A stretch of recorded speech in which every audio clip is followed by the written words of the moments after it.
The man collected the objects on the glass together, and then licked them greedily with stones. This was the 48th hour that he was trapped in the car, and he could only drag water in this way. However, every noon, the car was still extremely hot. Just when he regretted it, the owner turned on the remote air conditioner. At first, the man was enjoying the cold air from the vents, but after a while, he noticed an abnormality. The temperature inside the car began to drop uncontrollably, even though he used all the vents to block the cold air. The man kept coming out of the cracks and had to lie down. I was desperately waiting to die in the seat, but the air conditioner failed in a few hours.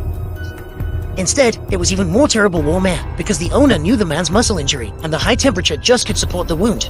Soon, the man's meaning became blurred, and there was a risk of rest at any time. But then the owner turned off the heating and reminded the man that there was water in the trunk. After the man broadcasted the partition of the rear box, he found the glass water of the car inside. At this time, a Buddha wave saw it from the other side of the car and desperately slapped the glass for help.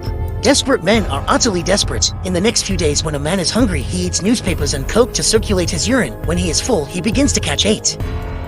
Not long after his anus, he finally found a hole. He tried to make a sound, but the dragon man outside couldn't hear it at all. At night, the man was ready to send himself to drink and hate the Northwest. But just as he was about to take off the flight, the owner of the car suddenly appeared. It turned out that the reason why he was like this was because the public security in this town was too poor. His car was stolen no less than 30 times in half a month, so he modified it for thieves. Then the man brought the thief to the town to kill him, and soon the negotiator rushed to the scene. He said, "Why become a murderer in the mouth of his wife and daughter for a thief?"